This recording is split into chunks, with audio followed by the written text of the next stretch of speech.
Protect your vision. You need to protect and guard your blessing. There are monitoring spirits out there. Monitoring spirits, these are spirits that gather information. Monitoring spirits can be in form of a human being, an animal, anything. But today, I want to talk about monitoring spirits in human form. You have a friend or anyone close to you, and as soon as you speak out, you tell somebody about your progress or what you're believing God for, all of a sudden you experience stagnation. Everything comes to a standstill, or you have a setback. All of a sudden something goes wrong, either in your business or whatever you're doing or whatever God has blessed you with. So it is important to use discernment. It is important to guard your mouth. In Psalm chapter 141 and verses 3, the Bible says, "Set a watch, O Lord, before my mouth. Keep the door of my lips." The mouth is a portal. The mouth is spiritual. In as much as we live in this physical world, the spiritual aspect of life is very real. The mouth is a spiritual portal. And words are not just words in the realm of the spirit. As soon as you say something, that can affect your life. Monitoring spirits will gather information, and these spirits are assigned by a higher spirit. There's hierarchy in the realm of the spirit. You open up to a friend, and that information will go to a higher spirit, and you start experiencing delayed breakthrough. And these are monitoring spirits. Monitoring spirits will gather information. It's based on what you say. So there's a difference between monitoring spirits and familiar spirits. Familiar spirits, this just like the word familiar. These are spirits that are familiar with your bloodline, a spirit that is familiar with your pattern, and that spirit will use your pattern or cycle against you to block you from your breakthrough. Whereas a monitoring spirit is what you speak, what you say about yourself. So you can save yourself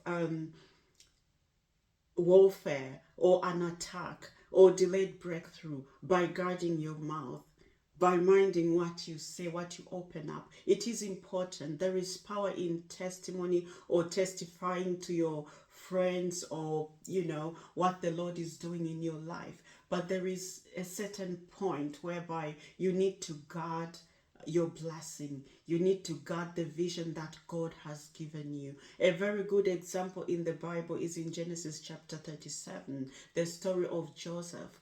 He opened up too soon his vision and he ended up being a slave. That blessing would have taken maybe a year, and then it took longer. That is an example of, guarding your mouth. If he had guarded his mouth, he wouldn't have gone through all that he went through. But God is mighty. God in the end blessed him. God in the end fulfilled the purpose or the word that he had spoken to him. But you can save yourself warfare by guarding your mouth. In Luke chapter 1 and verses 20, the story of Zacharias. He was a priest, and he was faithful to God. God remembered his prayer after so many years. He was stricken in years, just like Abraham and Sarai. So I love the story of Zacharias and Elizabeth.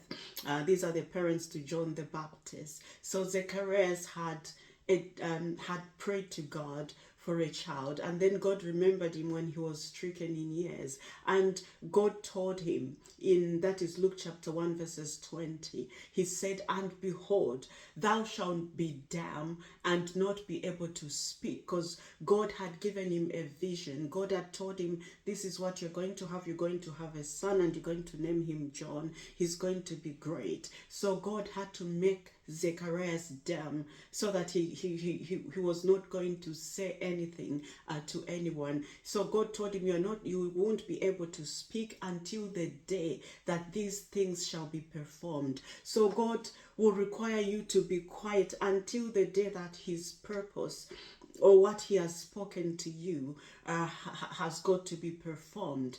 And his wife Elizabeth as well, that is in Luke chapter 1 and verses 24, when she conceived, she had to hide herself for 5 months after conceiving, because she knew that she was carrying greatness in her.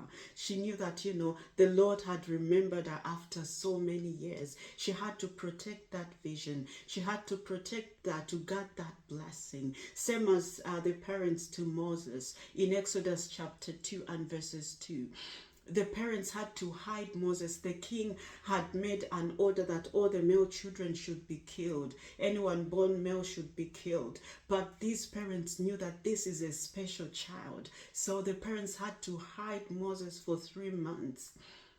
And it is also complemented in Hebrews chapter 11 and verses 23. This is a chapter about faith. So Moses' parents were regarded as, people of faith, because they had to hide that vision. They had to protect, the child, knowing that, this is a great child. And when you look at the story of Moses, yes, he was a great man of God. So that's how it is important to you guard your vision, guard your blessing, and let God fulfill his plan. Whatever you're believing God for, just guard that vision. When you look at Daniel, you can guard your vision, and you might be the vision yourself. So you've got to guard yourself. You've got to hide yourself. Daniel had to consecrate himself. He had to hide himself and set everything apart for God, because he had a vision, and he knew the vision was real, and he wanted God to answer his prayer. He had to hide, consecrate himself, and God showed up for Daniel on the 24th day. Angel Gabriel visited Daniel and gave him the answer to his to the vision, to what he wanted God to speak to him. So you can be the vision yourself. So you need to consecrate yourself. You need to hide yourself, guard yourself, so that God can fulfill that which he has spoken over your life. So that's all I've got for you today. Hope you have been blessed. And if you're watching me for the first time, my name is Marble. Well, I welcome you to my YouTube channel. I talk about deliverance, to be set free from bondage, so that you can live the life that God has planned for you. That is a life of fruitfulness, a life of purpose, a life of dominion. And I hope you've been blessed by my message. Until the Lord speaks again, God bless you and shalom.